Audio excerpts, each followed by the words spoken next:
എല്ലാവർക്കും big boss കോർണറിന്റെ ഏറ്റവും പുതിയ വോട്ടിംഗ് വിശകലനങ്ങളിലേക്ക് സ്വാഗതം. ബിഗ് ബോസ് ഹൗസിലെ പുതിയ സംഭവ വികാസങ്ങളും കൃത്യമായ വോട്ടിംഗ് വിവരങ്ങളും ഉടൻ അറിയാനായി ഈ ചാനൽ ഇപ്പോൾ തന്നെ സബ്സ്ക്രൈബ് ചെയ്യുക. ബിഗ് ബോസ് മലയാളം സീസൺ 7-ലെ 12ാം വാരത്തെ അപ്രതീക്ഷിത എലിമിനേഷൻ ബിഗ് ബോസ് പ്രേക്ഷകരെയും ഹൗസ്മേറ്റ്സിനെയും ഒരുപോലെ ഞെട്ടിച്ചിരിക്കുകയാണ്. ആര്യനാണ് ഏറ്റവും കുറഞ്ഞ വോട്ടുകളോടെ ഈ ആഴ്ച പുറത്തായത്.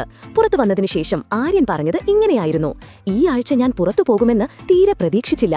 ആര്യൻ പറഞ്ഞു തുടങ്ങി: സത്യം പറഞ്ഞാൽ വേറെ ചില മത്സരാർത്ഥികൾ പുറത്തു പോകുമെന്നാണ് ഞാൻ കരുതിയിരുന്നത്. പക്ഷേ നിർഭാഗ്യവശാൽ അത് ഞാനായിപ്പോയി.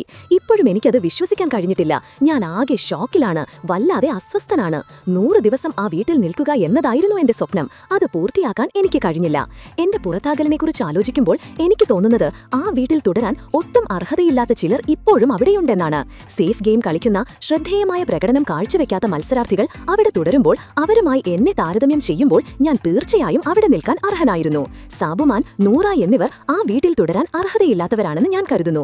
സാബുമാനും നൂറയും ഒക്കെ അവരും കാര്യമായ ഒരു ഇൻപുട്ടും ഈ ഷോയ്ക്ക് വേണ്ടി കൊടുക്കുന്നില്ല. അതുകൊണ്ട് തന്നെ തീർച്ചയായും ഞാൻ അവിടെ തുടരാൻ അർഹനായിരുന്നു. പിന്നെ ഹൗസിലെ ഒരു നല്ല മത്സരാർത്ഥി എന്നെനിക്ക് തോന്നിയ ഒരാൾ അനീഷ് ഏട്ടനാണ്. അനീഷ് നല്ലൊരു ഗെയിമറാണ്. ചില സമയങ്ങളിൽ ഇറിറ്റേറ്റിംഗ് ആയി തോന്നാറുണ്ടെങ്കിലും അനീഷ് ഒരു ആത്മാർത്ഥതയുള്ള കളിക്കാരനാണെന്ന് ഞാൻ വിശ്വസിക്കുന്നു. ടാസ്കുകളിൽ നന്നായി കളിക്കുന്നു. ഈ ഷോ വിജയിക്കാൻ അദ്ദേഹം അർഹനുമാണ്. അതുപോലെ തന്നെ അനുമോളും. എനിക്ക് തോന്നുന്നത് ഈ സീസണിൽ ഏറ്റവും കൂടുതൽ കണ്ടന്റ് ക്രിയേറ്റ് ചെയ്തിട്ടുള്ളത് അനുമോളായിരിക്കും. ഒരിക്കലും അവൾ അവിടെ ഫേക്കായി നിൽക്കുന്നില്ല. അവൾ എങ്ങനെയാണോ അങ്ങനെ തന്നെയാണ് അവൾ ഇപ്പോഴും അവിടെ നിൽക്കുന്നത്. അനുമോളെ വെറുതെ ഇറിറ്റേറ്റ് ചെയ്ത് സ്ക്രീൻ സ്പേസ് ഉണ്ടാക്കാനാണ് നെവിനൊക്കെ എപ്പോഴും ശ്രമിക്കാറുള്ളത്.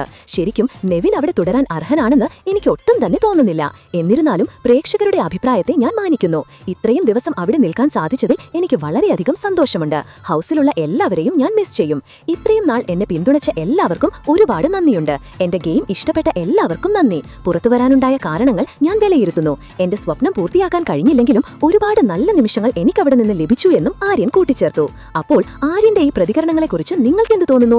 ആര്യൻ പറഞ്ഞതുപോലെ സാബുമാൻ, നൂറ, നെവിൻ എന്നിവർ അർഹതയില്ലാത്തവരാണോ? അനീഷ് വിജയിക്കാൻ അർഹനാണെന്ന അഭിപ്രായത്തോടെ നിങ്ങൾ യോജിക്കുന്നുണ്ടോ? നിങ്ങളുടെ അഭിപ്രായങ്ങൾ കമന്റ് ചെയ്യുക. ബിഗ് ബോസ് അപ്ഡേറ്റുകൾക്കായി ഞങ്ങളുടെ ചാനൽ സബ്സ്ക്രൈബ് ചെയ്യുക.